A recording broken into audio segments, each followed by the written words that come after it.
ভেল of টেলসে আজ আমাদের বিশেষ নিবেদন পৃথিবীর প্রথম ইংরাজি মহাকাব্য বেওয়ুলফ। আনুমানিক খ্রিস্টীয় দ্বিতীয় শতকে কোনো এক অজ্ঞাতনামা কবির রচিত এই কবিতাটি খুঁজে পাওয়া গিয়েছিল একটি প্রাচীন ম্যানুস্ক্রিপ্ট বা পাণ্ডুলিপিতে। এই কবিতার ইংরাজি ভাষা আজকের আধুনিক ইংরাজি ভাষার মতো নয়। প্রাচীন ওয়েস্ট স্যাক্সন ডায়ালেক্ট বা উপভাষায় এটি রচিত হয়েছিল। আজ সেই মহাকাব্য অবলম্বনে আমাদের গদ্যরূপ পরিবেশনা আপনার জন্য ভেল অফ টেলসে। গল্পের অনুবাদ এবং অডিও রূপ শীর্ষেন্দু ভৌমিক ও স্বাগতা সাহা। গল্পের পোস্টার ডিজাইন অভিব্রত সরকার। শুনতে থাকুন আমাদের বিশেষ কাহিনী বেওয়ুলফ।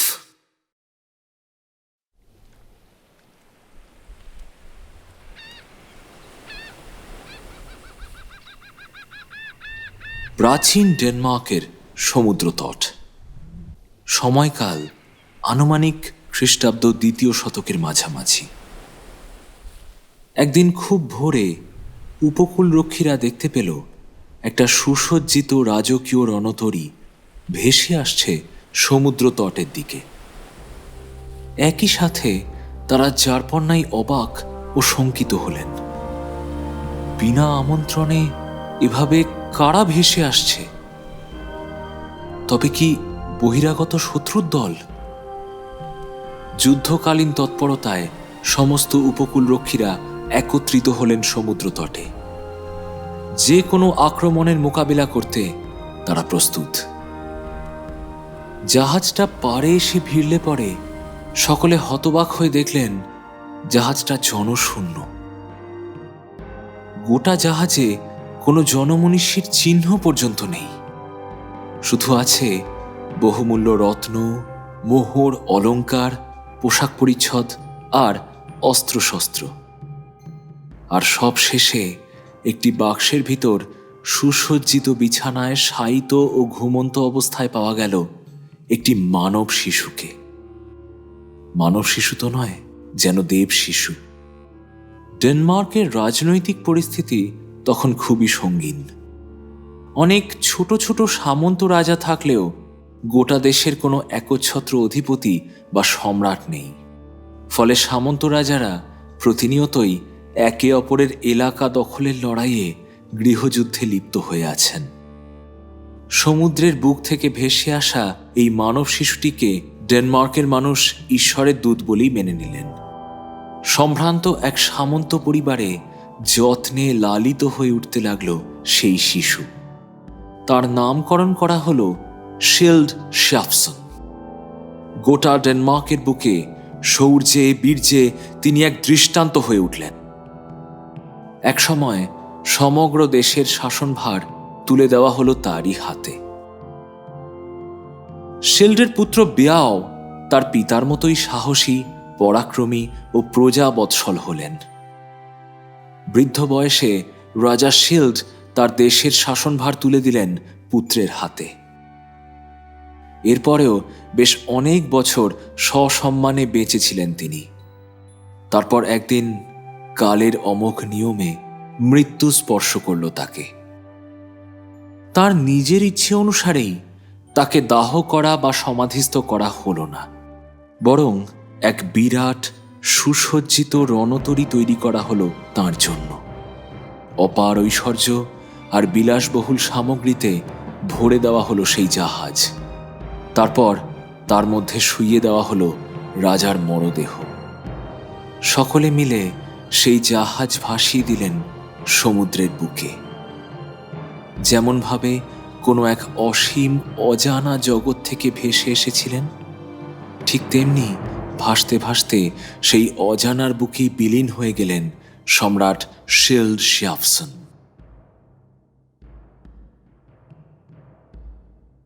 শিল্ড পুত্র বেয়াওয়ের মৃত্যুর পর সম্রাট হলেন তার পুত্র হাফডেন, আর হাফডেনের মৃত্যুর পর সম্রাট হলেন তার সুযোগ্য পুত্র রদগার। ঠিক যেন তার প্রপিতামহ শিল্ডের প্রতিচ্ছবি। যেমন বীর তেমনি প্রজাবৎসল, দয়ালু ও জ্ঞানী মানুষ সম্রাট রদগার। রাজত্বের প্রথম 2 দশক যুদ্ধবিগ্রহেই কেটে গেল। জীবনের মধ্য গগনে এসে হ্রদগার দৈনন্দিন যুদ্ধবিগ্রহের গোলকধাঁধা থেকে মুক্তি পেলেন। তার দেশ ডেনমার্ক এখন সুসংহত, শান্তিপূর্ণ এক অঞ্চল। আর কোনো হিংসা হানাহানির আবহ নেই সেখানে। হ্রদগার ঠিক করলেন সমুদ্রের তীরে এক নতুন রাজপ্রাসাদ তথা প্রমোদ ভবন নির্মাণ করবেন। তখনকার দিনে এরকম প্রমোদ ভবনকে বলা হতো মিড হল। মিড ছিল সেই সময়কার জনপ্রিয় সুরাজাতীয় মদ্যপানীয়। এই প্রমোদ ভবনে গান বাজনা সহযোগে বিপুল ভোজসভার আয়োজন করা হতো, তাই এমন নাম। সম্রাটের আদেশ বলে কথা, পরম যত্নে ও তৎপরতায় কিছু দিনের মধ্যেই তৈরি হলো নতুন প্রাসাদ। তার আগা গোড়া সোনায় মোড়ানো, 4 কোণায় 4টে টাওয়ারের মাথায় গম্বুজ এবং গম্বুজের উপর একটি করে স্বর্ণ নির্মিত হরিণের মূর্তি। প্রাচীন নর্ডিক ভাষায় হিয়ারট কথার অর্থ হল পুরুষ হরিণ। সেই মতো প্রাসাদেরও নামকরণ করা হল হিয়ারট। প্রতি সন্ধ্যায় সেই প্রাসাদের মিড হলে বসে ভোজসভা। সেই সভায় বেজে ওঠে সঙ্গীতের অপরূপ মূর্ছনা। মায়াময় হয়ে ওঠে প্রতিটি রাজকীয় সায়াহ্ন। কালে কালে সেই অপরূপ রাজপ্রাসাদের কাহিনী ছড়িয়ে পড়ল দেশে বিদেশে। সঙ্গীতের সুর বয়ে যেতে লাগলো পর্বতের ঢালে, সমুদ্রের জলে, অরণ্যে, মালভূমিতে। কিন্তু পৃথিবীর মধ্যেই এমন কিছু রহস্যময় স্থান আছে যেখানে পার্থিব ঘটনার তুলনায় অতিপ্রাকৃত ঘটনাই বেশি ঘটে। এইরকমই একটি স্থান হল সুদূর পর্বত পাদদেশীয় আর্দ্র জলাভূমি, যেখানে সর্বদা বিরাজ করে ঘন কুয়াশা। হিয়ারটের সঙ্গীতের সুর গিয়ে পৌঁছল সেই রহস্যময় জলাভূমির বুকে। এই বাদা ভূমির অধিবাসী পৃথিবীর প্রথম পাপী তথা খুনি কেইনের বংশধরেরা। সেই কেইন যে তার নিজের ভাইকে নির্মমভাবে হত্যা করেছিল। এই বংশধরেরা কিন্তু মানুষ নয়, দানব। সেই দানব গ্রেন্ডেলের কানে যখন সেই সুর ধরা দিল, তখন মুহূর্তে তার মন ভরে উঠল হিংসা ও পরশ্রী কাতরতায়। গ্রেন্ডেলের নারকীয় মন মানুষের এই সুখ আর সমৃদ্ধি সহ্য করতে পারল না। তার পৈশাচিক খুনি প্রবৃত্তি সজাগ হয়ে উঠল। সে সংকল্প নিল এই সুখ সে ধ্বংস করেই ছাড়বে। ওদিকে প্রতিদিনের মতো আনন্দমুখর সন্ধ্যা কাটিয়ে হিয়ারটে সকলে ঘুমিয়ে পড়েছেন। রাজা রানী চলে গেছেন প্রাসাদের গভীর অন্তঃপুরে। হলঘরের চারধারে নানা স্থানে শয্যা নিয়েছেন সৈনিক, অমাত্য ও ভৃত্যরা। রাত যখন গভীর হয়ে এসেছে, সকলে গভীর ঘুমে ডুবে গেছেন। ঠিক তখনই সেই নারকীয় দানব গ্রেন্ডেল এসে উপস্থিত হল হিয়ারটের সামনে। তার পৈশাচিক দৈহিক শক্তিতে নিমেষে খুলে গেল শক্ত করে বন্ধ করা লোহার দরজা। কেউ কিছু ভালো করে বুঝে ওঠার আগেই গ্রেন্ডেল ঝাঁপিয়ে পড়ল ঘুমন্ত মানুষগুলোর উপর।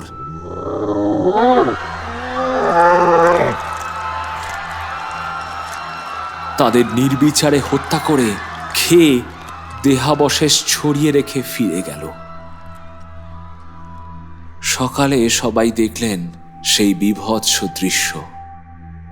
সম্রাট হ্রদগার যেন নিজের চোখকে বিশ্বাস করতে পারছেন না। এই কি অবস্থা হয়েছে তার প্রাসাদের। কিছু শক্তিশালী সাহসী যোদ্ধা সম্রাটকে অভয় দিলেন যে তারা পরদিন রাত জেগে প্রাসাদ পাহারা দেবেন। কিন্তু পরদিন রাতেও ঘটল একই ঘটনা। সকালে দেখা গেল হল জুড়ে ছড়িয়ে আছে যোদ্ধাদের আধ খাওয়া রক্তশূন্য মৃতদেহ। সম্রাট হ্রদগার রানী ওয়েলথিয়াও ও পরিবার পরিজনকে নিয়ে অন্য প্রাসাদে চলে যেতে বাধ্য হলেন। প্রথম কয়েকদিন কিছু প্রহরী রাতে থাকত হিয়ারটে, কিন্তু খুব অল্প সময়ের মধ্যেই তারাও গ্রেন্ডেলের শিকারে পরিণত হলেন।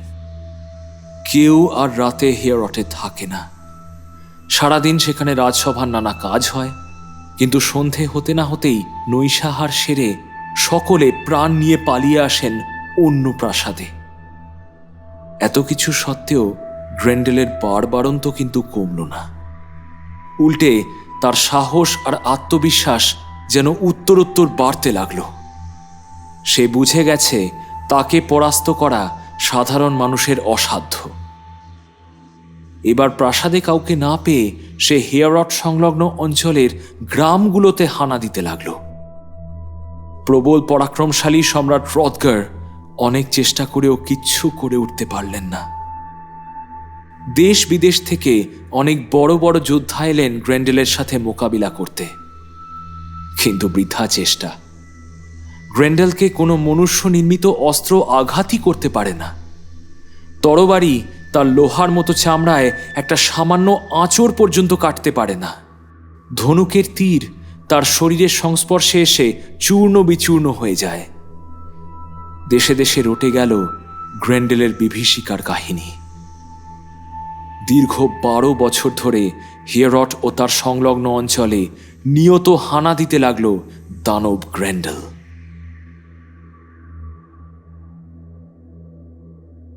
অবশেষে এই রক্তাক্ত উপাখ্যান গিয়ে পৌঁছল সমুদ্রের অপর প্রান্তে গিয়াটল্যান্ডের উপকূলে। সেখানকার রাজা হিগলাক এই ঘটনা শুনে যারপরনাই চিন্তিত হয়ে পড়লেন। তারপর অনেক ভেবে ডেকে পাঠালেন তার ভগিনীর একমাত্র পুত্র বেওলফকে। বেওলফ গিয়াটল্যান্ডের অন্যতম সেরা বীর যোদ্ধা।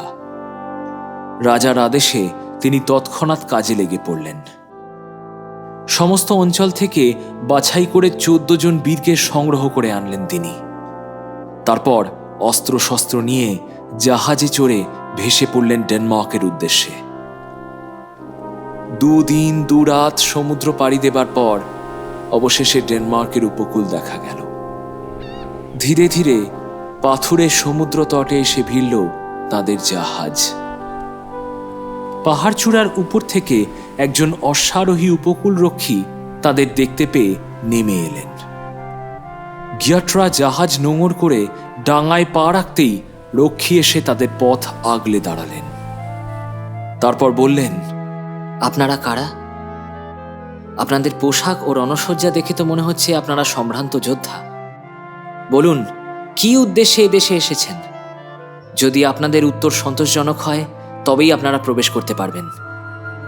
বীর বেওলফ দৃপ্ত কণ্ঠে বলে উঠলেন, আমরা যোদ্ধা।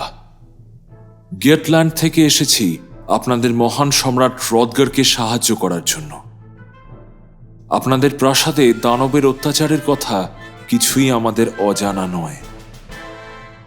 আমরা তাই বন্ধুর মতো আপনাদের পাশে দাঁড়াতে এসেছি। বেওলফের কণ্ঠস্বরে যেন এক সম্মোহনী শক্তি ছিল। উপকূলরক্ষী সসম্ভ্রমে পথ ছেড়ে দিয়ে বললেন, আসুন, আমি আপনাদের পথ দেখাবো। রক্ষীকে অনুসরণ করে বেওলফ ও তার অনুচরেরা অগ্রসর হতে লাগলেন। পাহাড়ি পথে কিছু দূর এগোতেই দূর থেকে চোখে পড়ল খানিক দূরে সমুদ্রের এক প্রান্তে মাথা তুলে দাঁড়িয়ে আছে গৌরবময় প্রাসাদ হিয়ারট। রক্ষী বললেন, অপরাধ নেবেন না, এর বেশি এগোনোর অনুমতি আমার নেই। উপকূল ছেড়ে আমার যাওয়া নিষিদ্ধ। এই বাকি পথটুকু আপনারা নিজেরাই এগিয়ে যান। প্রাসাদের সামনে যে দ্বাররক্ষী আছেন তাকে নিজেদের পরিচয় দেবেন, তাহলেই আর কোনো সমস্যা হবে না। বাকি পথটুকু পায়ে হেঁটে হিয়ারট প্রাসাদের মূল দুয়ারের সামনে এসে পৌঁছালেন যোদ্ধারা। মূল দ্বাররক্ষক উলফগার তাদের পরিচয় জিজ্ঞেস করতেই বেওলফ জানালেন তিনি গিয়াটবীর একথিয়াওয়ের পুত্র এবং সম্রাট হিগলাকের ভাগ্নে। সম্রাট রদগারকে তার আগমন বার্তা প্রেরণ করতেও অনুরোধ করলেন। উলফগার প্রাসাদের ভিতরে গিয়ে সম্রাট রদগারকে সমস্ত কথা জানাতেই তিনি বেওলফকে চিনতে পারলেন। তিনি বললেন, গিয়াটবীর একথিয়াওকে আমি চিনতাম। একবার ফ্রিজিয়ানদের সাথে সংঘাতের পর সে দেশের প্রশাসক এগথিয়াওয়ের প্রাণ রক্ষা করার জন্য তাকে ডেনমার্কে পাঠিয়ে দেয়। তখন আমি সবে রাজা হয়েছি। সেই বীর যোদ্ধা আমার আতিথ্য গ্রহণ করেছিলেন। বহুদিন ডেনমার্কে ছিলেন তিনি। তারপর পরিস্থিতি স্বাভাবিক হলে আবার গিয়াটল্যান্ডে ফিরে যান। তিনি যাবার আগে আমায় কথা দিয়েছিলেন আমার আতিথ্য ও আশ্রয়দানের প্রতিদান স্বরূপ তিনি আর তার পরিবার সর্বদা আমার ও আমার দেশের যে কোনো রকম দুঃসময়ে সাহায্যের হাত বাড়িয়ে দেবেন। এই বেউল যদি তার সুযোগ্য সন্তান হয়ে থাকে তবে আর ভয় নেই। আমার বিশ্বাস আমাদের পরিত্রাতা এসে গেছেন। চাও ওনাকে সসম্মানে এখানে নিয়ে এসো আর বলো ডেনমার্কে আমরা তাকে স্বাগত জানাচ্ছি। ওলফগার ফিরে গিয়ে বেওলফ ও তার সঙ্গীদের সসম্মানে আহ্বান করলেন। তারপর বিনীতভাবে জানালেন হিয়ারটের রাজসভার অভ্যন্তরে অস্ত্র নিষিদ্ধ, তাই বেওলফ এবং তার সঙ্গীরা যেন অনুগ্রহপূর্বক তাদের সমস্ত অস্ত্র মূল দুয়ারের পাশে অস্ত্রকক্ষেই রেখে যান। সম্রাট রদগার বেওলফকে সাদরে অভ্যর্থনা করলেন। পারস্পরিক সৌজন্য বিনিময়ের পর বেওলফ বললেন, মহারাজ, আপনার এই প্রাসাদে দানব গ্রেন্ডেলের প্রাত্যহিক আক্রমণ এবং হত্যালীলার কথা আমরা সবই শুনেছি। আমি যতদূর অনুধাবন করতে পেরেছি, কোনো রকম অস্ত্র প্রয়োগে এই নারকীয় অস্তিত্বকে হত্যা করা সম্ভব নয়। তাই আমি সিদ্ধান্ত নিয়েছি, এই যুদ্ধে আমার সঙ্গীরা অস্ত্র ব্যবহার করলেও আমি লড়ব সম্পূর্ণ খালি হাতে। বিচলিত হবেন না মহারাজ।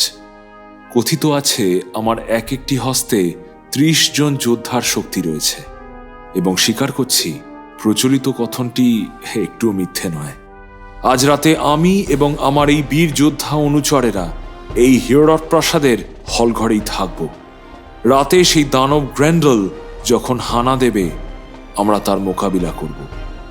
যদি ব্যর্থ হই তবে বীরের মৃত্যুবরণ করব, কিন্তু যদি প্রাণ থাকে তবে কথা দিচ্ছি মহারাজ, এই প্রাসাদকে এই দানবের কবল থেকে চিরতরে মুক্ত করব আমি।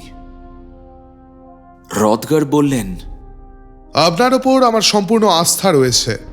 আমি আশাবাদী যে আপনি নিশ্চয়ই সফল হবেন। তবে কি জানেন তো, অনেক যোদ্ধাই তো এলেন, কিন্তু কেউই প্রাণ নিয়ে ফিরতে পারলেন না। তাই ভয় হয়। আপনার পিতা আমার অত্যন্ত প্রিয় পাত্র ছিলেন, তাই আপনার কোনরূপ কিছু হলে নিজেকে মার্জনা করতে পারবো না আমি।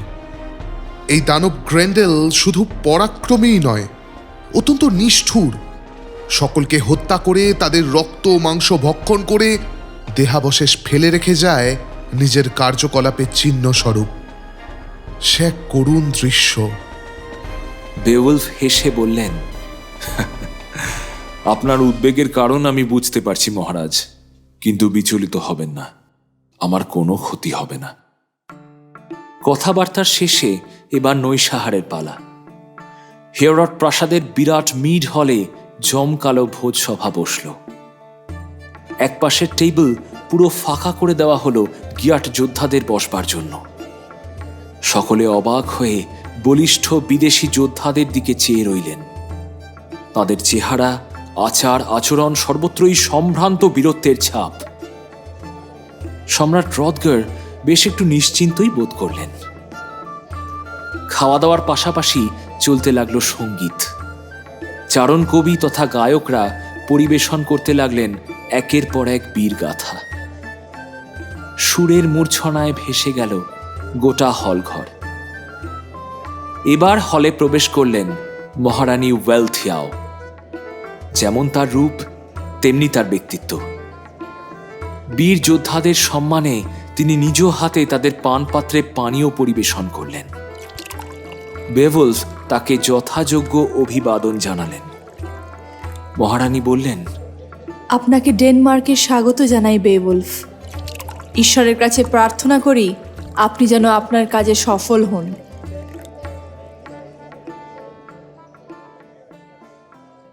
ভোজসভার আনন্দঘন মুহূর্ত শেষ হয়ে আসতেই আবারও চিন্তার মেঘ ঘনিয়ে এলো হিয়ারট প্রাসাদের উপর।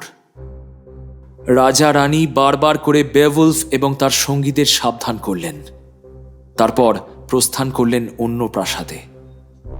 হেরট আর তাদের রাত্রিবাসের উপযুক্ত নয়। বেওলফ ও তার সঙ্গীরা সকলে হলঘরের নানা প্রান্তে শয্যা পাতলেন। পরনের বর্ম শিরস্ত্রাণ খুলে পাশে রেখে তারা শুয়ে পড়লেন। বেওলফ নিজে শুলেন ঘরের একেবারে দূরের একটা কোণায়, খাটের উপর। এক নিস্তব্ধ প্রতীক্ষা শুরু হলো। এক একটা প্রহর যেন এক একটা শতাব্দী। সমস্ত আকাশ বাতাস যেন চুপি সারে আসন্ন বিপদের অপেক্ষা করছে। তখন গভীর রাত। হঠাৎ প্রাসাদের মূল দুয়ারের কাছে একটা শব্দ শোনা গেল, এক অমানবিক পায়ের শব্দ। রাতের আতঙ্ক গ্রেন্ডেল এসে গেছে। সদর দরজার বাইরে এসে গ্রেন্ডেল একবার থামল। তারপর এক হাতে আলতো করে ধাক্কা দিল লোহার দরজায়। সেই আলতো ছোঁয়াতেই দরজাটা কবজা থেকে খুলে ভেঙে পড়ল মেঝের উপর। প্রবল শব্দে সবার ঘুম ভাঙল ঠিকই, কিন্তু অন্ধকারে কি যে ঘটছে তা হঠাৎ করে কেউ ঠাহর করে উঠতে পারলেন না। গ্রেন্ডেলের চোখ দুটো যেন ভাঁটার মতো জ্বলছে। সে কিন্তু অন্ধকারেও স্পষ্ট দেখল হলঘর জুড়ে ছড়িয়ে রয়েছে প্রচুর মানুষ, প্রচুর খাবার। কেউ কিছু বুঝে ওঠার আগেই গ্রেন্ডেল ছুটে গিয়ে একজন যোদ্ধাকে তুলে নিয়ে তার শরীর নিমেষে ছিন্ন ভিন্ন করে ফেলল। তারপর তার শরীরের রক্তপান করে দেহের কিছুটা অংশ খেয়ে বাকি অবশিষ্ট অংশটা ছুঁড়ে ফেলল মাটির উপর। এবার ওর চোখ গেল ঘরের এক কোণায় খাটের দিকে। ওখানে কে যেন একটা শুয়ে আছে। বেশ, এবার তবে ওটাকেই খাওয়া যাক, এই ভেবে গ্রেন্ডেল সেদিকেই এগোলো। খাটের পাশে পৌঁছে ঘুমন্ত শরীরটার দিকে হাত বাড়াতেই একটা অপ্রত্যাশিত ঘটনা ঘটল। হঠাৎ গ্রেন্ডেল টের পেল অন্ধকারে দুটো শক্তিশালী বলিষ্ঠ বজ্র মুষ্টি তার হাত দুটো চেপে ধরেছে। গ্রেন্ডেল হাত ছাড়ানোর চেষ্টা করল, কিন্তু পারল না। ও সামান্য থমকে গেল। কি হলো ব্যাপারটা? এমন তো আগে কোনোদিন ঘটেনি। গ্রেন্ডেল আবারও ঝাঁকুনি দিয়ে নিজের হাত দুটো ছাড়ানোর চেষ্টা করল, কিন্তু না।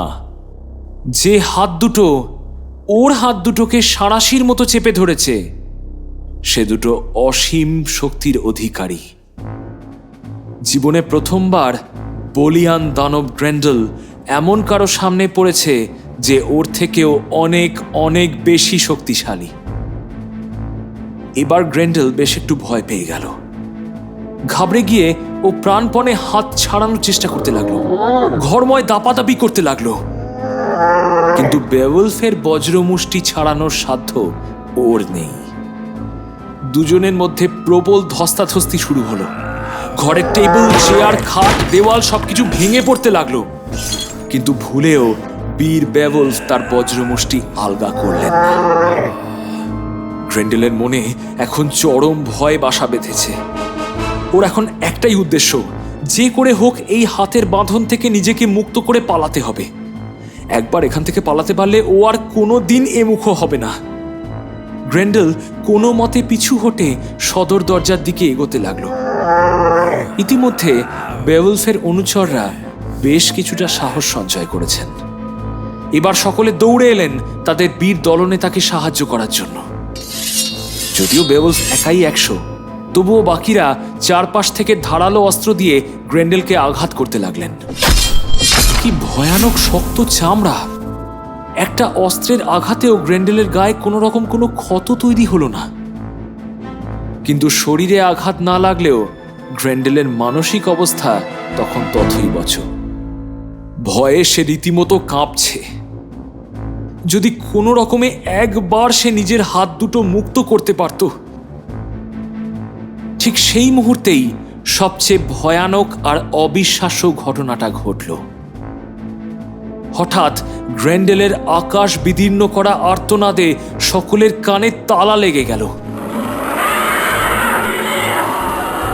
তারপর সকলে অবাক হয়ে দেখলেন বেওয়ুলফের হাতের টানে গ্রেন্ডেলের ডান হাতটা কাঁধ থেকে ছিঁড়ে এসেছে।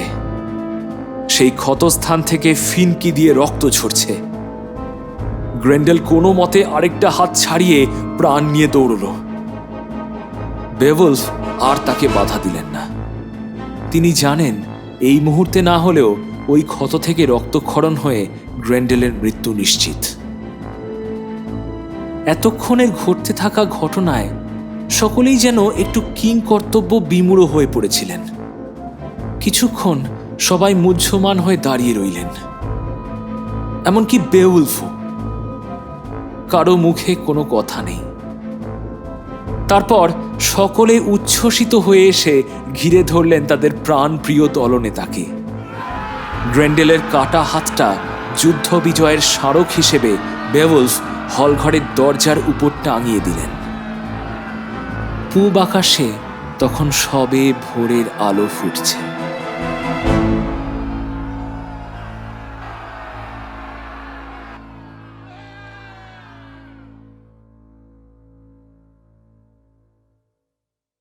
সকাল হতেই সম্রাট রদগার, রানী ওয়েলথিয়াও এবং তাদের সমস্ত সভাসদ ও অনুচররা এসে হাজির হলেন। সম্রাট যারপরনাই উদ্বিগ্ন ছিলেন বেওয়ুলফ এবং তার সঙ্গীদের জন্য, কিন্তু এসে তিনি যা দেখলেন তাতে বেশ কিছুক্ষণ তার মুখে কোনো কথা সরল না। এমনও হয়, বেওয়ুলফের বাহুতে কতখানি শক্তি থাকলে গ্রেন্ডেলের মতন দানবকে এভাবে খালি হাতে শায়েস্তা করা যায়? সকলেই আবেগে আপ্লুত হয়ে পড়লেন।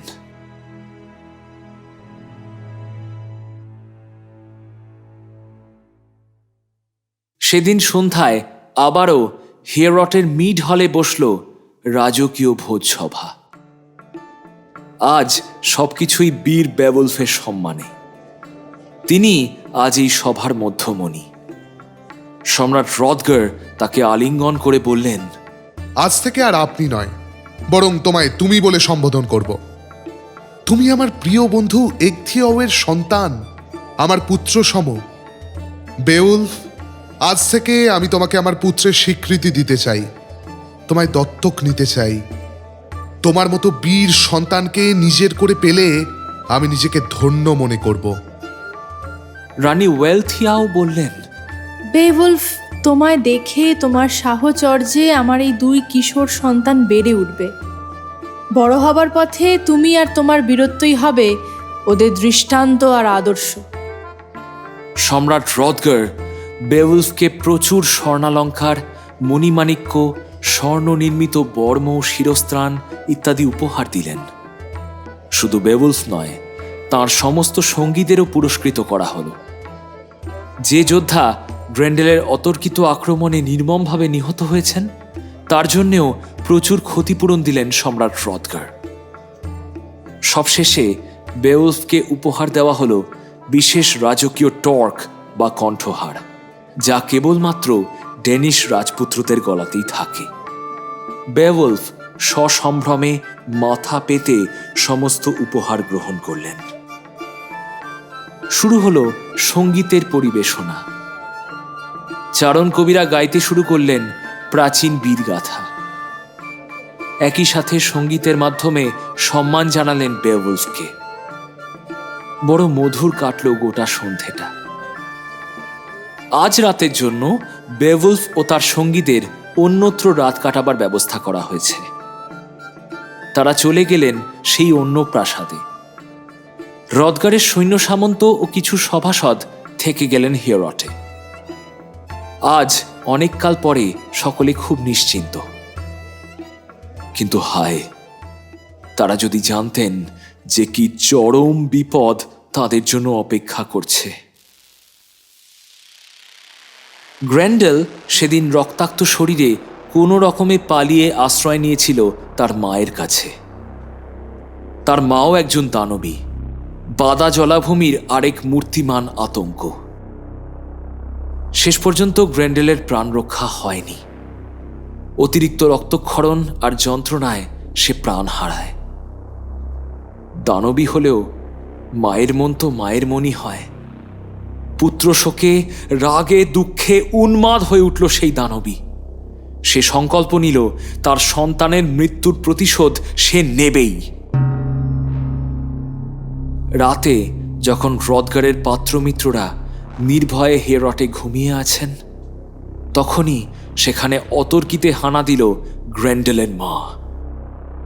হলের দরজা ভেঙে অতর্কিতে ঢুকে সে মুখে তুলে নিল হলের মধ্যে ঘুমন্ত হ্রদগারের প্রিয় বন্ধু ও সভাসদ আশেরেকে। তারপর দরজার উপর থেকে নিজের মৃত পুত্রের কাটা হাতটা নিয়ে সে ফিরে গেল নিজের আস্তানায়। সকালে সবকিছু জানতে পেরে রাজা হ্রদগার শোকে মুহ্যমান হয়ে পড়লেন। বেওয়ুলফকে ডেকে পাঠানো হলো। তিনি এসবের বিন্দু বিসর্গও জানতেন না। তিনি এলে হ্রদগার তাকে সমস্ত কথা খুলে বললেন। সব শুনে বেওয়ুলফ বললেন, মহারাজ, আপনি শান্ত হন। আমি আপনার মনের অবস্থা বেশ বুঝতে পারছি। তবু বলবো, আপনার মতন বীর দেশনায়কের এভাবে ভেঙে পড়া শোভা পায় না। আমাকে বলুন, আমি কিভাবে এই দানবীকে খুঁজে পেতে পারি? হ্রদগার বললেন, গ্রামের মানুষদের কাছে শোনা গেছে এই গ্রেন্ডেল ও তার মা থাকে এখান থেকে কয়েকশো যোজন দূরের এক অলিক অরণ্যে। সেই অরণ্যের কোনো উদ্ভিদ আমাদের এই স্বাভাবিক জগতের মতো না। অরণ্যের ঠিক মাঝখানে গাছে ঘেরা একটি গভীর জলাশয় আছে। সেই জলের নিচেই ওদের বাস। বেওয়ুলফ বললেন, বেশ, আপনি আমার সেখানে পৌঁছাবার ব্যবস্থা করুন। আমি নিজে সেই জলাশয়ে নেমে সেই দানবীর মুখোমুখি হব। যদি আমি বেঁচে ফিরতে পারি তবে তো কোনো সমস্যা নেই, কিন্তু যদি এই সংগ্রামে আমার মৃত্যু হয় তবে আপনাকে আমার একান্ত অনুরোধ, আমাকে নিজের সন্তানের মতোই মনে রাখবেন এবং যে সকল উপহার আমায় প্রদান করেছেন তা আমার এই সঙ্গীদের সাথে গিয়াটল্যান্ডের সম্রাট হিগেলাকের কাছে পাঠিয়ে দেবেন। হ্রদগার আর কিচ্ছু বলতে পারলেন না। অশ্রু সজল চোখে বেওয়ুলফের দিকে কিছুক্ষণ তাকিয়ে থেকে অবশেষে তাকে বুকে টেনে নিলেন।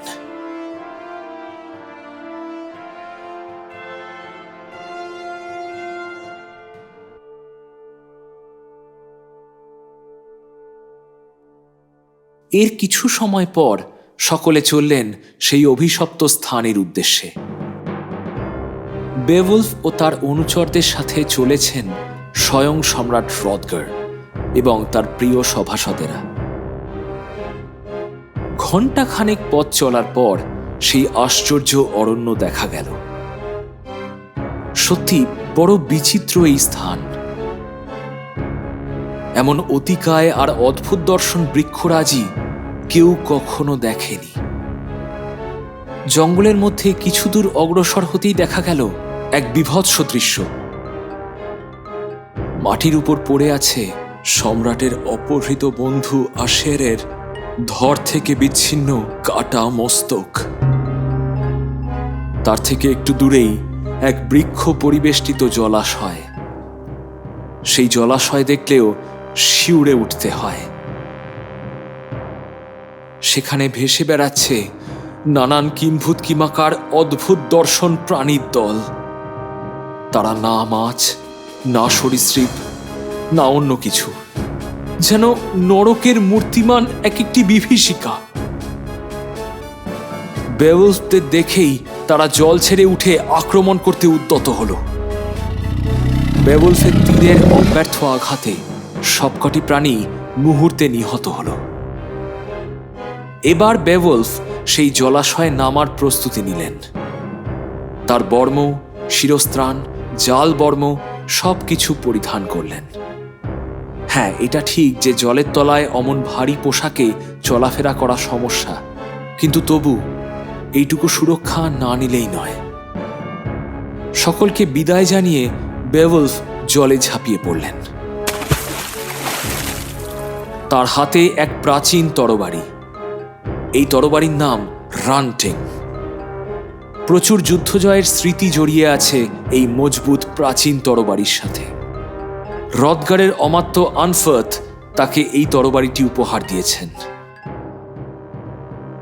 জলের তলায় কিছু দূর নামতেই বেওলফের হঠাৎ মনে হলো কেউ বা কিছু একটা যেন তার পা ধরে টানছে। তিনি অনেক চেষ্টা করলেন পা ছাড়ানোর, কিন্তু সে হাতের অনেক জোর। আর জলের তলায় মানবের থেকে দানবের ক্ষমতা সবসময়ই বেশি।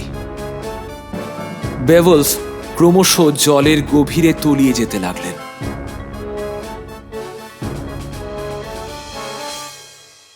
শেষে যখন তার পা তলদেশ স্পর্শ করল, তখন তিনি দেখতে পেলেন তিনি জলের নিচের এক গোপন পার্বত্য গুহার ভিতর এসে পড়েছেন। আর তার সামনে দাঁড়িয়ে আছে সেই মূর্তিমান দানবী, গ্রেন্ডেলের মা। তার পাশবিক চোখে মুখে যেন প্রতিহিংসার আগুন জ্বলছে। বেওলফকে ভালো করে কিছু বুঝে ওঠার সুযোগ না দিয়ে সেই দানবী ঝাঁপিয়ে পড়ল তার উপর। আজ সে তার একমাত্র সন্তানের মৃত্যুর প্রতিশোধ নেবে। দুজনের মধ্যে প্রবল লড়াই চলতে লাগলো, কিন্তু বেওলফ লক্ষ্য করলেন তার তরবারি কোনো কাজেই আসছে না। সেই তরবারির আঘাত যেন দানবীর শরীর স্পর্শই করতে পারছে না। বেওলফ চকিতে সিদ্ধান্ত নিলেন তিনি তার কিংবদন্তি বাহুবলের উপর নির্ভর করেই লড়াই করে যাবেন।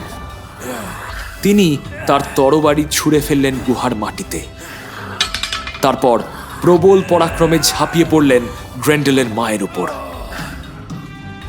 সময়, দিন, কাল, প্রহর কোনো কিছুরই যেন আর হিসেব নেই।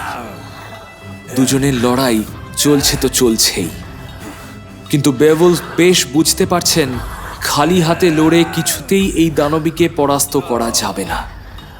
তিনি ক্রমশ ক্লান্ত হয়ে পড়ছেন। ঠিক এমন সময় হঠাৎ বেওলফের চোখে পড়ল গুহার দেওয়ালে ঝুলছে এক অতিকায় তরবারি। কোনো মানুষের পক্ষে অমন আকারের তরবারি ওঠানো সম্ভব নয়, কিন্তু বেওলফ তো কোনো সাধারণ মানুষ নন। তিনি অতিমানবীয় ক্ষমতার অধিকারী। তিনি এক লাফে দেওয়ালের পাশে সরে গিয়ে সেই তরবারিটা নামিয়ে আনলেন আর ঘুরিয়ে বসিয়ে দিলেন গ্রেন্ডেলের মায়ের গলায়। দানবীর মাথাটা ধর থেকে বিচ্ছিন্ন হয়ে ছিটকে পড়ল গুহার মেঝেতে। ক্লান্ত বেওলফ বসে পড়লেন মাটিতে। কিছু সময় মুহ্যমান হয়ে বসে থাকার পর তিনি পুনরায় উঠে দাঁড়ালেন। গুহার পাশে আরেকটা ঘর। সেখানে ঢুকে তিনি দেখলেন পাথরের চাতালের উপর শায়িত রয়েছে গ্রেন্ডেলের মৃতদেহ। যুদ্ধ জয়ের স্মারক হিসেবে গ্রেন্ডেলের মাথাটাও কেটে নিলেন বেওলফ। আর তারপরেই খেয়াল করলেন দানবের রক্তের স্পর্শে সেই তরবারি গলতে আরম্ভ করেছে। কিছু সময় পরে তরবারির হাতল ছাড়া আর কিছুই অবশিষ্ট রইল না।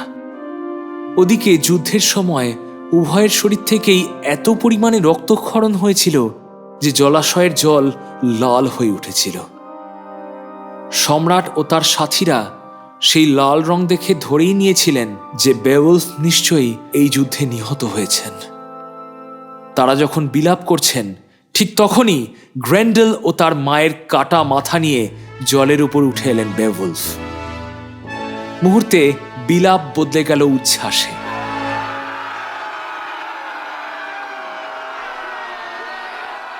সকলে বেওলফকে কাঁধে তুলে নিলেন।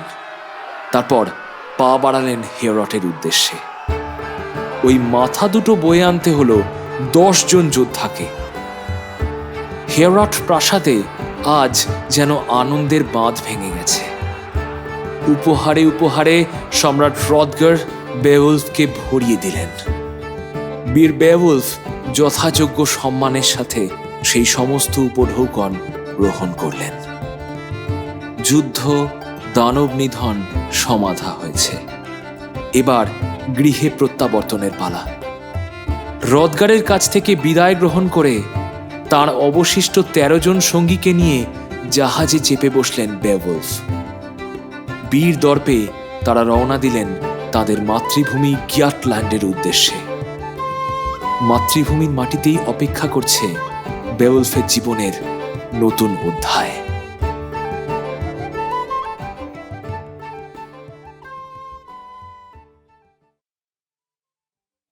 বেওয়ুলফ এবং তার সৈন্যবাহিনী প্রত্যাবর্তন করলেন তাদের মাতৃভূমি গিয়াটল্যান্ডে। এক অভূতপূর্ব রাজকীয় অভ্যর্থনার মাধ্যমে বেওয়ুলফকে স্বাগত জানানো হলো তার স্বদেশের মাটিতে। এদেশের মৃত্তিকায় মাতৃদুগ্ধের স্পর্শ, বাতাসে প্রেমের গুঞ্জন, আলোয় সহস্র সৈনিকের তরবারির ঝলক, এসবই বেওয়ুলফের একান্ত আপন, ভীষণ কাছের। বেওয়ুলফ কোনো সামান্য সাধারণ সৈনিক নন, তিনি রাজ পরিবারের সন্তান।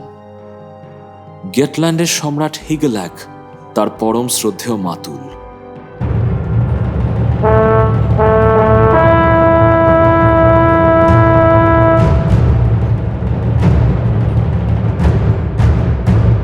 বেওয়ুলফ রাজসভায় প্রবেশ করা মাত্র সম্রাট হিগেল্যাক এবং তার পরমা সুন্দরী স্ত্রী রানী হেগড তাকে সসম্মানে স্বাগত জানালেন।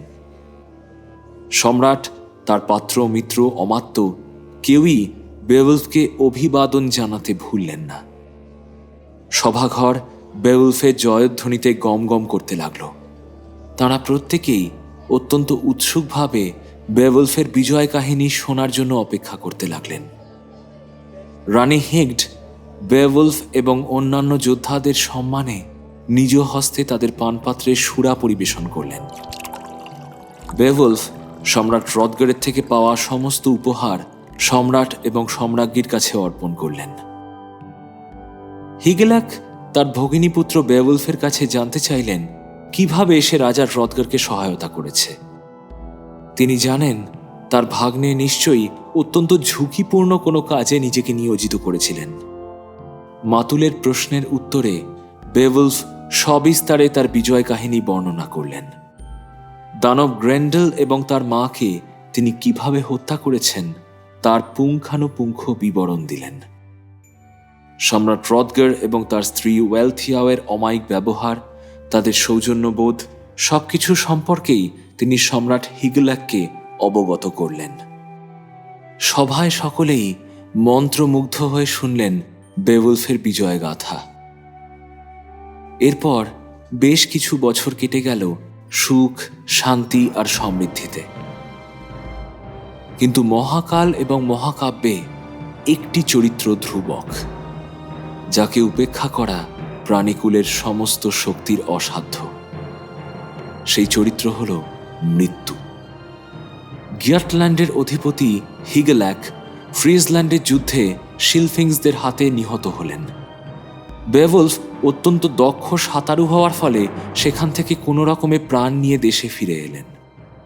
সম্রাটের বিধবা স্ত্রী হেগড তাকে সিংহাসনে বসার জন্য অনুরোধ করলেন, কারণ তিনি জানতেন তার পুত্র এখনো অনেক ছোট এবং তার অভিজ্ঞতার পরিসরও অনেকটাই ক্ষুদ্র, তাই তার দ্বারা আর কিছু হলেও রাজ্য পরিচালনার কাজ সম্ভবপর হবে না। কিন্তু বেওয়ুলফ এই প্রস্তাবে কিছুতেই রাজি হলেন না। তিনি চান না আসল উত্তরাধিকারীকে বঞ্চিত করে সম্রাটের আসনে বসতে। তিনি রানীকে আশ্বস্ত করলেন যে সর্বদা তিনি তরুণ সম্রাটের পাশে থাকবেন। কিন্তু ভাগ্যের পরিহাসে হিগেল্যাকের সন্তানও সোয়েটসদের হাতে নিহত হলেন। এরপর বাধ্য হয়ে বেওয়ুলফ সিংহাসনে আরোহণ করলেন। তাঁর রাজ্যাভিষেক হবার পর প্রথমেই হিগেল্যাকের মৃত্যুর যথাযথ প্রতিশোধ নিলেন তিনি। তার সুশাসনে ধীরে ধীরে আবার দেশে শান্তির বাতাবরণ তৈরি হল। এমন প্রজাবৎসল সুদক্ষ যোদ্ধা যে দেশের অধিপতি, সে দেশের মানুষের কি সুখ শান্তির অভাব হতে পারে? মহান সম্রাট বেওয়ুলফের ছত্রছায়ায় 50টা বছর অতিক্রান্ত হল। এই অর্ধ শতাব্দী সমস্ত ঋতু, গ্রীষ্মের আদর, শৈত্যের কামড় সমস্ত কিছু পার করে এসে বৃদ্ধ বয়সে দণ্ডায়মান মহান সম্রাট বেওয়ুলফ। তার বার্ধক্য তাকে তার দুঃসাহসিকতা এবং শক্তির থেকে বিন্দুমাত্র বিচলিত করতে পারেনি। আর ঠিক এই সময় তার মাতৃভূমি গিয়াটল্যান্ডের বুকে নেমে এলো এক চরম ত্রাসের মুহূর্ত। গিয়াটল্যান্ডের এক পাথুরে পার্বত্যভূমির খাদে বাস করত এক প্রাগৈতিহাসিক ড্র্যাগন। সেই স্থান অত্যন্ত দুর্গম এবং অন্ধকার। প্রকৃতি কিংবা সভ্যতা কারোর আলোই সেখানে পৌঁছয় না। এই ড্র্যাগন এই স্থানে অতি মূল্যবান ধনসম্পত্তি, পৃথিবীর অন্যতম দামি এবং দুর্মূল্য বিষয়াদি পাহারা দিত। মনুষ্য সমাজের কেউ জানত না সেখানে পৌঁছাবার গোপন পথ। কালের অমোঘ নিয়মে এই ধনসম্পত্তির মালিক পৃথিবী থেকে বিদায় নিয়েছেন বহু শতাব্দী পূর্বে, কিন্তু তার সম্পত্তি আগলে রেখেছে এই বিশালদেহী আদিম ভয়ঙ্কর ড্র্যাগন। একদিন একটি লোক ভুলবশত এই গোপন পথে অনধিকার প্রবেশ করে ফেলল। চোখের সামনে বিপুল ধনরাশি দেখে তার বাকরুদ্ধ হয়ে গেল। তারপরেই তার চোখ পড়ল পাশে ঘুমন্ত এক বিশাল ড্র্যাগনের দিকে। গভীর নিদ্রায় মগ্ন সে। এই অনধিকার প্রবেশকারী কিন্তু কোনরূপ চৌর্যবৃত্তি করার মানুষ নয়, কিন্তু সে অসহায়। সে যে কৃতদাস। অত্যাচারী মালিকের বন্ধন থেকে মুক্তির পথ সে এখানেই খুঁজে পেল। বিপুল ধনরাশির স্তূপ থেকে সে একটি সোনার মণিমুক্ত খচিত পাত্র চুরি করল। এটি বিক্রি করে সে যে পরিমাণ অর্থ পাবে তা দিয়েই তার মুক্তি সম্ভব। লোকটি ঘুমন্ত ড্র্যাগনের পাশ থেকে পাত্রটি তুলে নিয়ে যত দ্রুত সম্ভব পলায়ন করল। ড্র্যাগনের ঘুম যখন ভাঙল তখন পশ্চিম আকাশে সূর্য ম্রিয়মান। দীর্ঘ লেজের নড়াচড়ায় আশেপাশের পাথর খুলে নিচে পড়তে লাগল।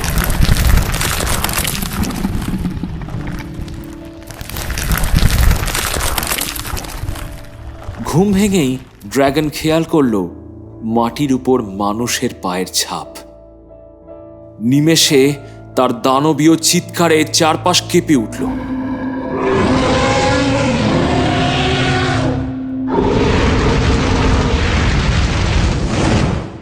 সে পাগলের মতো এদিক ওদিক দেখতে শুরু করল। এই দানবীয় প্রাণীটা জানে তার পৈশাচিক শক্তির কবল থেকে কেউ সহজেই পালিয়ে গেছে। সে বোঝার চেষ্টা করতে লাগলো এই বিপুল ধনসম্পত্তির মধ্যে থেকে কিছু খোয়া গেছে কিনা। তার বুদ্ধি অত্যন্ত তীক্ষ্ণ, আর সে তার তত্ত্বাবধানে থাকা প্রত্যেকটা জিনিস খুব ভালো করে চেনে। খুব অল্প সময়েই সে বুঝতে পারল একটি সোনার পাত্র খোয়া গেছে। আবারও আকাশ বিদীর্ণ করা হুঙ্কারে চারপাশের মাটি কেঁপে উঠল। ড্র্যাগন তার বাসা থেকে ধীরে ধীরে বাইরে বেরিয়ে আসতে লাগল। তার চোখের সামনে এখন দিগন্ত বিস্তৃত খোলা প্রান্তর, কিন্তু কোথায় কে? কোনো মানুষের কোনো চিহ্ন মাত্র দেখা গেল না সেখানে। পরম করুণাময় ঈশ্বরের কৃপায় লোকটি এতক্ষণে অনেক দূরে পালিয়ে গেছে। রাগে প্রতিহিংসার আগুনে জ্বলে উঠল ড্র্যাগন। উন্মাদের মতো আশেপাশের পাথুরে পাহাড় সে ভাঙতে শুরু করল। তার সুবিশাল ডানা দুপাশে ছড়িয়ে দিল সে। তার শরীরের অসংখ্য কণ্টকময় আঁশ, চোখ সব যেন আগুনের স্ফটিক। মুখের উপরে আর নিচের চোয়ালে অজস্র ধারালো দাঁত। লেজের শেষ প্রান্ত বর্ষার মতো তীক্ষ্ণ আর ধারালো। দুপায়ে ভর দিয়ে যখন সে দাঁড়ায় তখন তার উচ্চতা হয় গগনচুম্বী। সমগ্র মনুষ্যকুল তার শক্তির কাছে অতীব নগণ্য, ক্ষুদ্র। শত সহস্র যোদ্ধাকে সে একাই চোখের পলকে নিঃশেষ করে দিতে পারে। গোপন আশ্রয়স্থল থেকে কত কত শতাব্দী পর আবারও পৃথিবীর মানব সভ্যতার বুকে বেরিয়ে এলো ড্র্যাগন। ক্রোধে, আক্রমণের নেশায় সে তার বিশাল মুখগহ্বর থেকে ক্ষণে ক্ষণে আগুনের নিঃশ্বাস ছাড়তে শুরু করলো।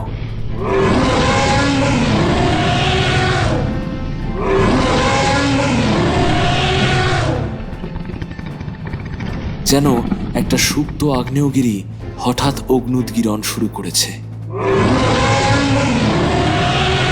সেই আগুনে গ্রামের পর গ্রাম ধ্বংস হয়ে ধূলিসাৎ হয়ে যেতে লাগলো। অসহায় মানুষ এদিক ওদিক ছন্ন ছাড়ার মতো প্রাণ ভয় ছুটতে আরম্ভ করল। এমনকি দেশের সম্রাট বেওয়ুলফের সভাকক্ষ রক্ষা পেল না ড্র্যাগনের রোষ থেকে। সেই সভাকক্ষ মুহূর্তে ঝলসে দিল ড্র্যাগনের নিঃশ্বাস। বেওয়ুলফ অত্যন্ত চিন্তিত হয়ে পড়লেন। কোন পথে এই ড্র্যাগনকে রোধ করা যায় তার পরিকল্পনা করতে লাগলেন। অবশেষে তিনি স্থির করলেন তিনি নিজেই এই ভয়ঙ্কর বিভীষিকার অবসান ঘটাবেন। সকলকে ডেকে তিনি বললেন, জীবনে বহুবার আমি আমার জীবন বিপন্ন করে মানুষের প্রাণ বাঁচিয়েছি। তখন আমি ছিলাম তরুণ, আমার রক্ত ছিল গরম। আর এখন আমি বৃদ্ধ, কিন্তু তাই বলে আমি দুর্বল নই। যে কোনো অশুভ শক্তির নিধন করা আমার কর্তব্য। সেই অশুভ শক্তিকে আমার মুখোমুখি দাঁড়াতেই হবে। কথা মতো সম্রাট বেওয়ুলফ রণসজ্জায় সজ্জিত হলেন।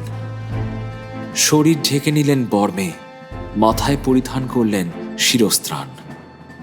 তিনি এগিয়ে চললেন এক অজানা অন্ধকারের পথে, ড্র্যাগনের গোপন বাসভূমির অভিমুখে। বাকি যোদ্ধারা তাঁর আদেশে আসতে থাকলো তার পিছন পিছন নিরাপদ দূরত্বে। ড্র্যাগনের আস্তানার সামনে পৌঁছে বেওয়ুলফ এক রণহুঙ্কার দিলেন। কোথায় কোথায় সেই দানব? বেরিয়ে আসুক সে আমার সম্মুখে, আমিও দেখি সে কত শক্তিশালী। আর ঠিক সেই মুহূর্তে ধূসর পাথরের নিচ থেকে তার হুঙ্কারের প্রত্যুত্তর ভেসে এলো।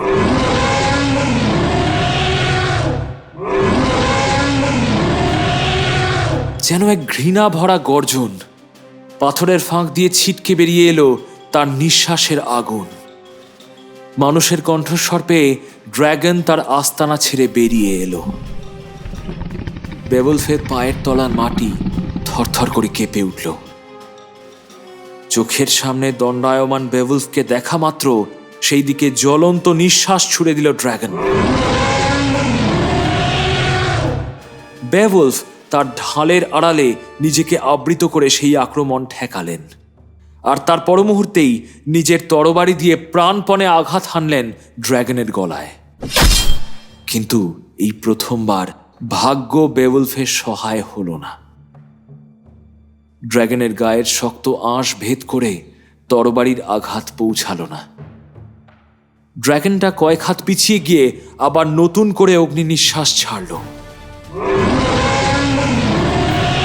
বেওয়ুলফ আবারও ঢালের পিছনে আত্মরক্ষা করলেন।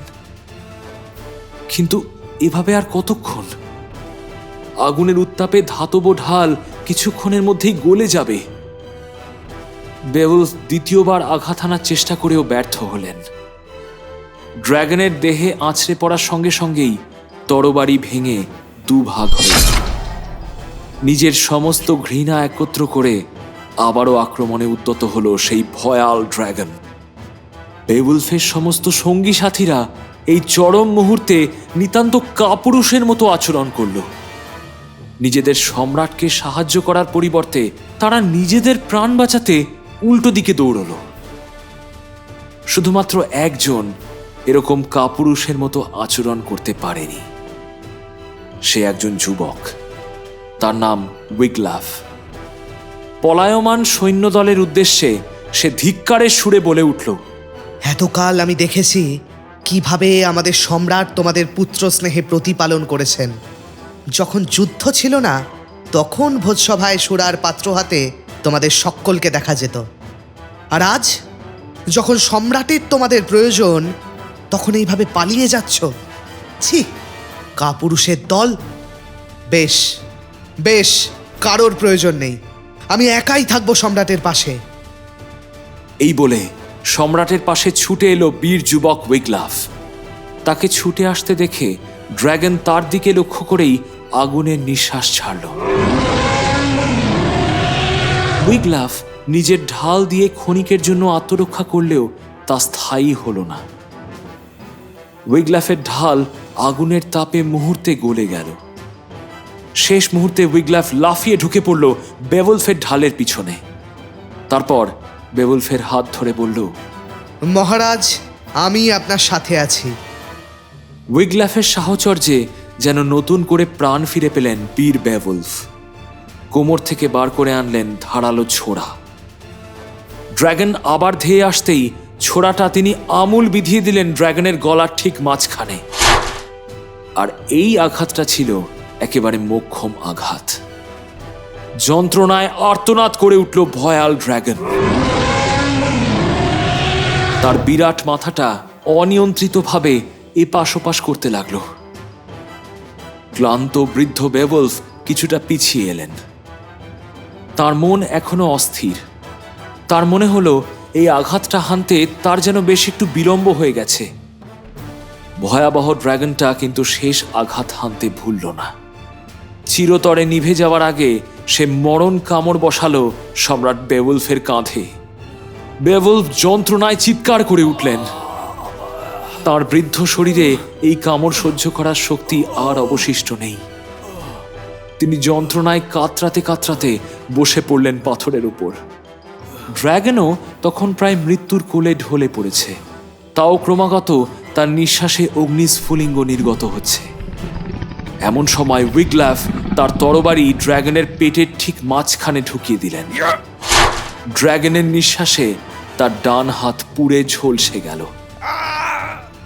এরপরেই বিরাট এই দানব মাটিতে লুটিয়ে পড়ল। তার গলা দিয়ে ঝরছে লাল রক্ত, যা বীর যোদ্ধা বীর সম্রাট বেওলফের জয়ের চিহ্ন। এই জয় তাকে চিরন্তন অমরত্ব প্রদান করল। তার বিজয় কাহিনী নদীর জলের মতোই বয়ে চলবে আদি মধ্য আধুনিক যুগে। কবি, গায়ক, চারণ কবিদের সুরের মূর্ছনায় উজ্জ্বল হয়ে থাকবে বেওলফের নাম, চিরদিন, শাশ্বত।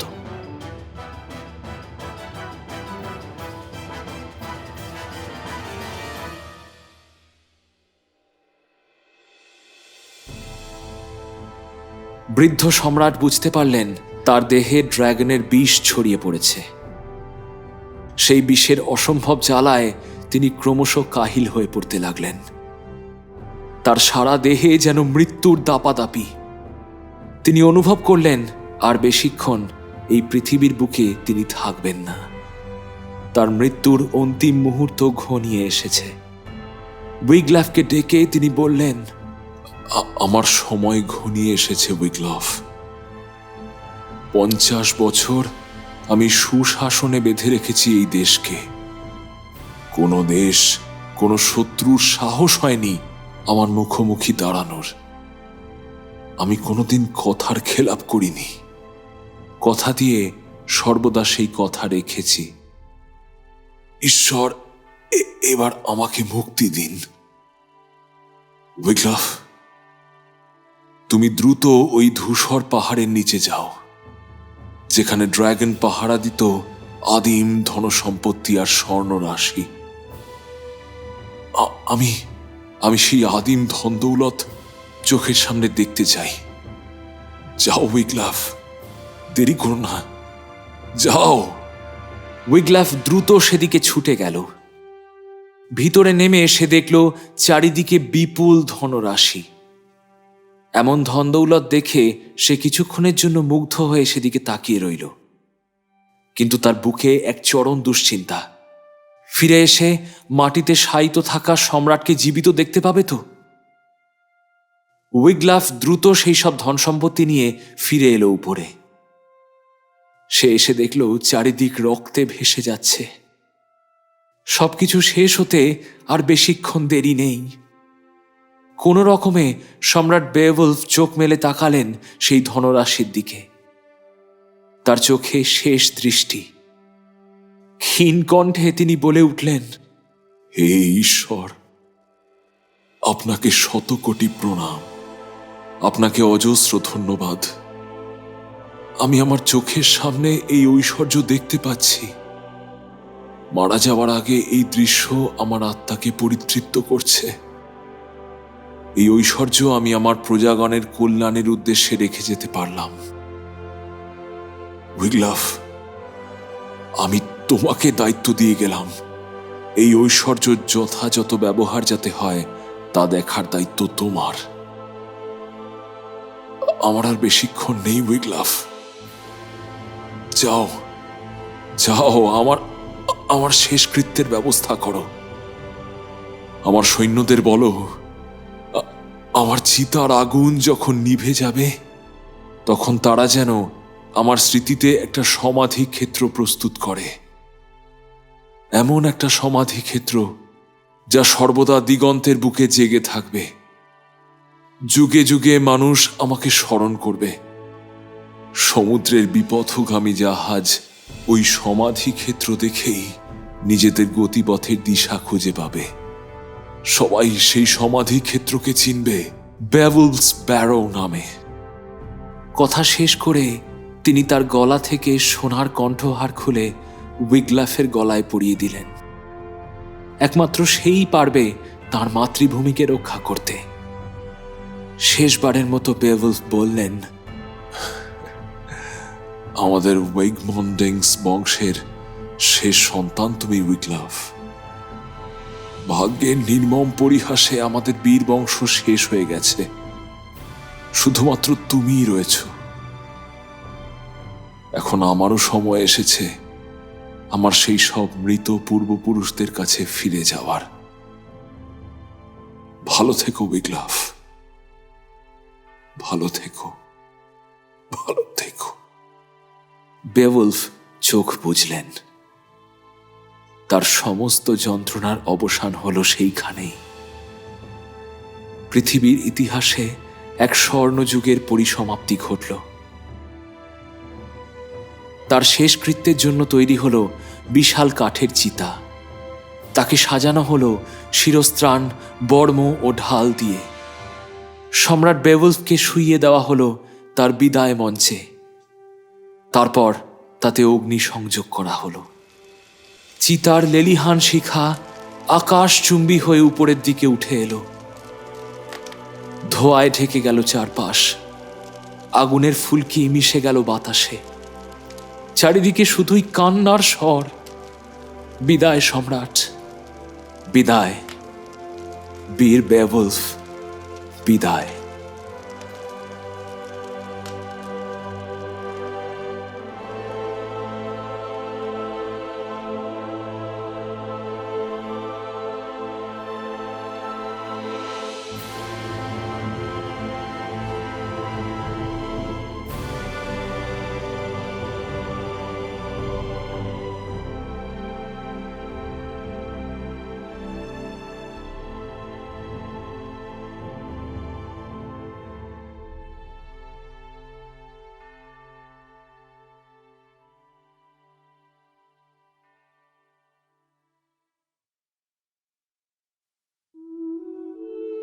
শেষ হলো আমাদের আজকের বিশেষ নিবেদন বেওলফ। গল্পের অনুবাদ এবং অডিও রূপ শীর্ষেন্দু ভৌমিক এবং স্বাগতা সাহা। গল্পের প্রোডাকশন ও সাউন্ড ডিজাইন আমি শীর্ষেন্দু ভৌমিক। গল্পের পোস্টার ডিজাইন অভিব্রত সরকার। গল্পের সূত্রধর, কথক, বেওলফ এবং উপকূলরক্ষীর চরিত্রে আমি শীর্ষেন্দু। সম্রাট রদগার এবং উইগলাফের চরিত্রে অর্ণব। রানী ওয়েলথিয়াওয়ের চরিত্রে স্বাগতা। আমাদের আজকের গল্পটি আপনাদের কেমন লাগলো তা অবশ্যই আমাদের জানাতে ভুলবেন না। যদি গল্পটি আপনার ভালো লেগে থাকে তাহলে প্লিজ লাইক করুন, শেয়ার করুন। আর যদি আপনি আমাদের চ্যানেলে আজ প্রথমবার এসে থাকেন তাহলে প্লিজ সাবস্ক্রাইব করুন। আমরা বিশেষভাবে ধন্যবাদ জানাই স্ক্যাটার্ড থটস অডিও স্টোরি চ্যানেলের অর্ণবকে এই উদ্যোগে আমাদের পাশে থাকার জন্য। স্ক্যাটার্ড থটস বর্তমানে খুবই জনপ্রিয়তা অর্জন করেছে। ওদের চ্যানেলের লিংক আমাদের এই ভিডিওর ডেসক্রিপশন বক্সে দেওয়া রইল। আপনারা অবশ্যই ওদের চ্যানেল ভিজিট করুন এবং প্লিজ সাবস্ক্রাইব করুন। আগামী সপ্তাহে ভেল অফ টেলস আবারও ফিরে আসবে একটি নতুন গল্প নিয়ে। ভালো থাকবেন। ধন্যবাদ।